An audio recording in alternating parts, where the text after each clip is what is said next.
A sharp, twisting pain shot through her belly, forcing a scream from her lips. But no sound escaped. Darkness.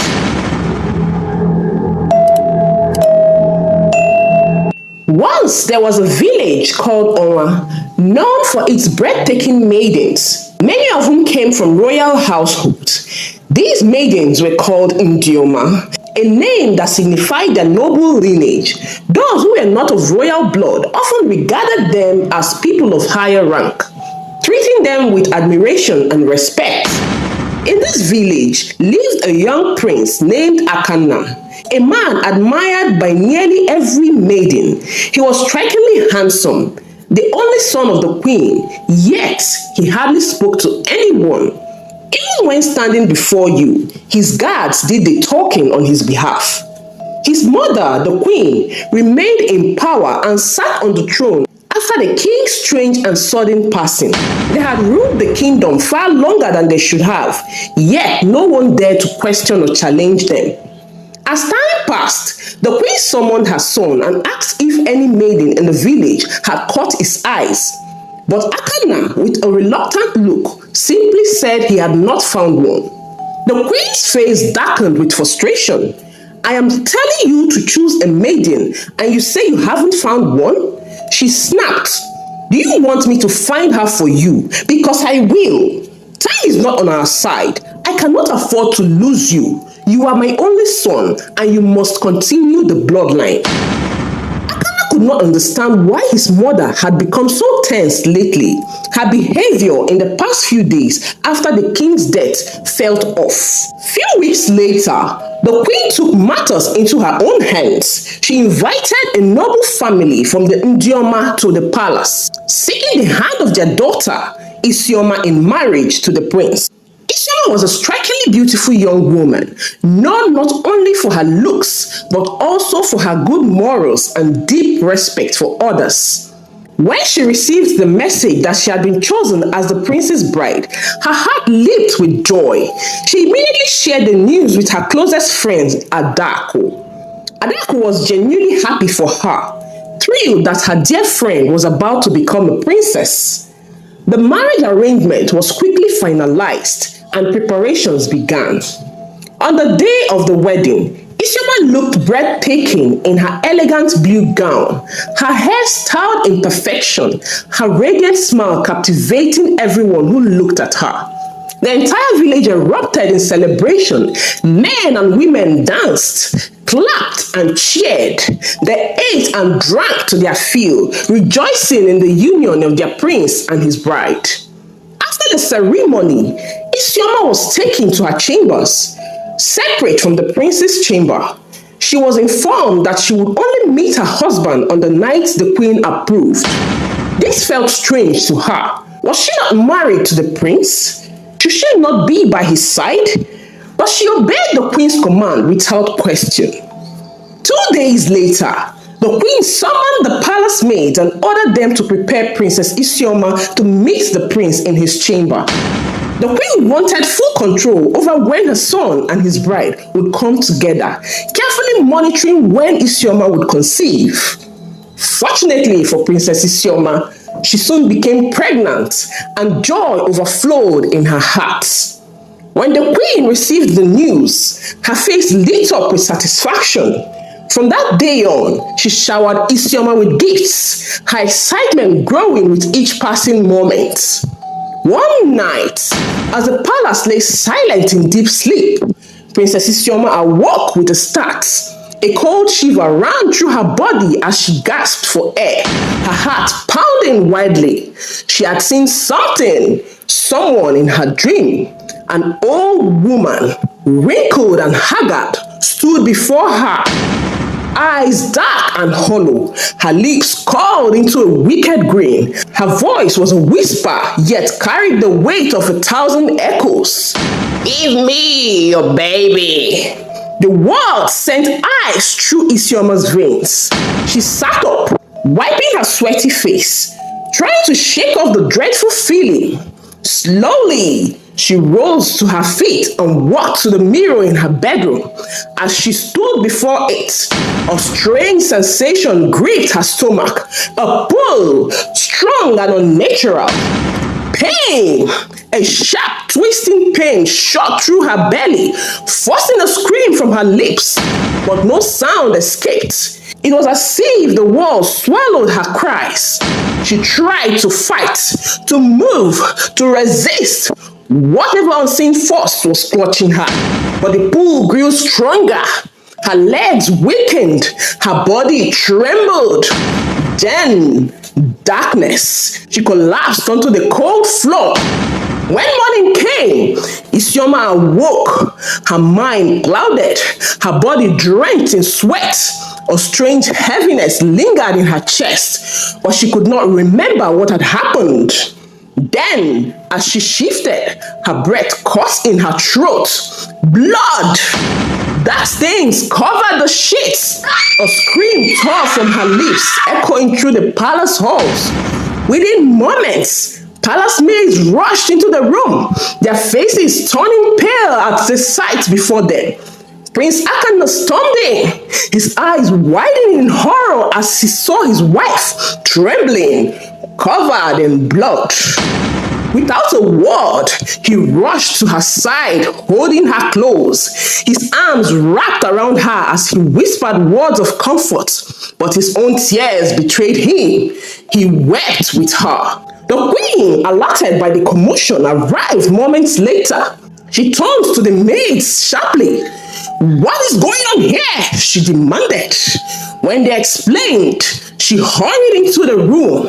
Her sharp gaze scanned the blood-stained bed, then landed on Isioma, who sobbed uncontrollably. "Oh my, the queen gasped. "Princess, what is this? What happened?" Isioma shook her head helplessly, her voice barely above a whisper. "My queen, I don't know. I woke up and her words broke into choked sobs. "I don't understand." The queen turned to the maids. "Give her whatever she needs. Clean it up immediately." Though she was given care and attention, Isioma remained downcast, unable to shake off the feeling of loss. She blamed herself, thinking she had let her husband down. But Prince Akana held her hands and reassured her over and over again. "You will be blessed with another child," he said softly. "Do not lose hope." Months passed. To everyone's relief, Isioma became pregnant again. The entire palace rejoiced, and this time, her pregnancy reached its final stages. Hope was rekindled. Joy filled the air. But then, one fateful night, Isioma awoke to a familiar dread. Something was wrong. As she turned in bed, she felt it. Something warm, thick, spreading on her skin. Her hands shook as she reached down. Blood. Fear filled her chest. She lay still, holding her breath, hoping, praying for a kick, a small movement, anything from the baby inside her. The silence in her womb was deafening. A piercing scream shattered the night. Palace maids rushed into the room, their hands flying to their mouths in shock. Murmurs of fear rippled through the palace corridors. No one could explain it. Why these strange, tragic events kept happening? Isioma clutched her stomach, her sobs shaking her entire body. Her pain was unbearable, deeper than any wound. She turned to her parents, desperation in her eyes. "Am I cursed? Am I cursed?" she cried. "Why is this happening to me?" One evening, her friend Adaku visited the palace. Outside on the balcony, Isioma sat crying and lamenting about the state of her marriage. "The queen is acting strange towards me," she said, her voice filled with despair. "I feel like I won't be able to continue this marriage. I am so scared of getting pregnant." Adaku, ever the supportive friend, consoled her. "It's just a phase," she reassured her. It will pass soon, and before you know it, you'll have a baby of your own. The queen, who was growing impatient about the princess not having a baby, rose from her bed one night. She wore her robes, carefully covered her head with a cloth, and quietly left the palace. She journeyed to a nearby village and ventured deep into its surrounding forest. There, she met Aqua, a priestess who had been a trusted ally to her family's lineage for 4 years. Few years ago, a crown was meant to pass. As tradition dictated, every 4 years, the throne would welcome a new bearer from another royal household.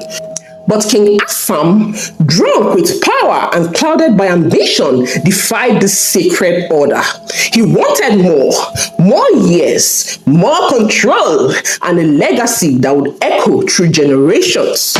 The aspiration led him to a distant village, whispered of only in cautious tales. There, by the flickering light of a dying fire, stood a woman named Aqua. She stirred a steaming calabash with an animal horn, the mist from it raising like spirits into the darkening sky. Her voice rolled like thunder across the earth. If you seek a throne that never ends, you must go where few have dared. The deep forest, where the woman with 3 eyes awaits. She holds the glowing stone, but power is never given, only bargained. Do everything she commands. Fail, and your bloodline will be wiped from the sands of time. Afam's hands trembled. But no one returns from the old woman of the forest without paying a grave price. Aqua met his fear with cold indifference, then prepared to surrender your throne. Without another word, she dipped the horn into the steaming pot and handed it to him. Afam reached out with a shaking hand. As he touched it, fire burst into the sky, and Aqua laughed, a sound not of merit, but of fate sealing shots. He mounted his horse and rode into the night, the wind whispering of curses and crowns. I will do whatever it takes, he muttered, gripping the reins of his horse tightly. He rode into the night, his heart pounding with fear and determination. My name shall not fade. My son will rule after me. This will be my legacy. Days later, under a cold, watchful moon, Afam slipped away from the palace once more, journeying deep into the cursed forest. The trees closed in around him, as if they were listening. At a crossroads of 3 paths, he stopped. To the left, half swallowed by vines, stood a house carved like a giant fruit, with a single narrow window for an eye. Inside waited the old woman. She held the glowing stone in her twisted fingers, the 3rd eye on her forehead, watching him before he even dismounted. The greedy king, she rasped. I saw you from afar. I see all. Coming, my legs are too old for games. Afam stepped forward, each step heavier than the last. The carved door creaked open. You want the stone, she said, but it must be end. In exchange for power, you must return to me once every year to renew the bond. Fail, and your punishment will make death seem like mercy. Though fear burned in his chest, Afam nodded. Greed had rooted deeper than fear. She handed him the stone. 4 years later, and none dared question Afam's rule. The custom was broken, but the throne remained his. But in the 5th year, he grew arrogant. He did not return. That night, the mirror in his chambers rippled. In its surface, the 3-eyed woman appeared. You have broken the bond, Afam. The time has come. come. Still, the king refused to heed her. He confessed everything to his queen, whispering of Aqua, the forest, the stone, and the bargain with the three-eyed-old woman. Another year passed. On the dawn of the second year, without renewal, King Afam closed his eyes and never opened them again. The palace fell into chaos. No one knew what had befallen their king, but the queen knew. Grief weighed on her, but her grief burned even stronger. She traveled to the same village the king had spoken of to find Aqua. "You came too late," Aqua said, her gaze sharp. The king broke his words. "The throne will pass to another." "No!" the queen whispered, falling to her knees. "Please, I will do anything. I want the crown, the riches, the power. Let them fear me as they feared the king." Aqua narrowed her eyes. "You dare ask again? After he failed?" Stirring the hot calabash with lots of steaming coming from it, she laughed. Then her eyes narrowed. "There may be a way. In your bedchamber, there is a mirror. Behind it, hidden, lies the last fragment of the glowing stone. It connects all mirrors in the palace. Touch it, and she will come to you. If she chooses, she will make a new bargain. But remember, her price is never small." Can you see what greed causes? The king broke the ancient bond and paid the ultimate price. But even after death, the queen, instead of learning, still wants the throne. My people, let's see what happened next. The queen stood up in haste, her heart pounding like the hooves of her horse as she climbed onto it. Fear sat in her chest, but determination burned brighter. She would not lose the throne, not now. The moment she arrived at the palace, she made her way straight to the royal chamber. Her eyes locked in the mirror that hung in the bedroom wall, a mirror that had once reflected only vanity, but now promised power. As she reached behind it and touched the glowing stone, the air around her shifted. The room darkened slightly, and the air turned cold. The shadows thickened. Then, from the silence, she appeared. The old woman with three eyes, her voice cut through the room like a blade of wind. "You seek power? Then give me what I ask. Take a wife for your son. Through her womb, I will take the children. Through the mirror, only then will your throne be safe." Without hesitation, the queen agreed. Her greed was stronger than her fear. To keep her side of the bargain with the three-eyed old woman, the queen hurriedly arranged for Isioma to marry the prince. The three-eyed old woman had already taken 2 children the princess had conceived, and now, for 2 years, she had not conceived again. Then she began visiting the queen, who kept pleading for more time.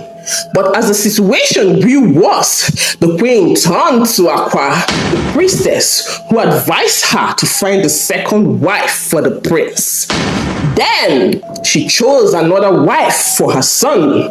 She was a maiden from the village named Obie. Obie was a beautiful and smart woman. Though her father had royal blood, her mother did not, and so her place in the palace stirred whispers. Still, the queen insisted. Obie was married into the palace. Not long after, she became pregnant. The queen rejoiced. Her eyes gleamed with hope. At last, she thought her plans would work. But then, how long would the queen keep up with this? Let's continue the story. One night, Obie rose quietly from the bed to ease herself. As she passed the mirror near the wall, her eyes caught a sudden flicker, a shape, a shadow moving within the glass. Did you just see something? She whispered, her breath shallow.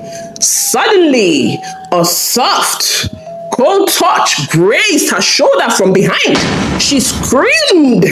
Prince Akanda rushed in, finding her trembling on the bed. The queen and the palace maid gathered, shaken by her cries. That night, no one in the palace slept. By morning, Obie told the prince exactly what she saw in the mirror, but he didn't believe her. Maybe it's just a dream, he said. Maybe your mind was playing tricks on you. But Obie was no ordinary woman. Her parents always called her a child of gifts. Her senses were sharp. Her spirit was strong.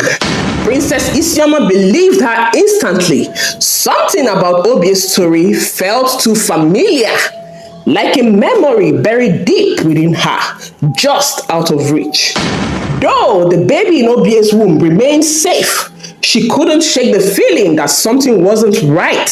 Her skin crawled every time she looked at the mirror. One night, Obie couldn't sleep.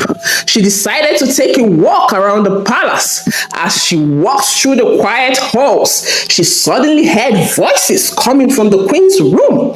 She stopped and listened. The queen sounded worried. Try harder to take the baby. I can't lose the throne. The mirror is in her room. Obie's heart stopped. The mirror? The pieces of the puzzle she had been piecing together for some time suddenly clicked into place. Fear filled her, but she knew she had to leave before anyone saw her. She turned and ran back to her room as fast as she could, her heart beating wildly, but deep down, she knew if she told the prince or anyone else, they wouldn't believe her. That evening, she sat in her room, staring at the mirror. Something felt wrong.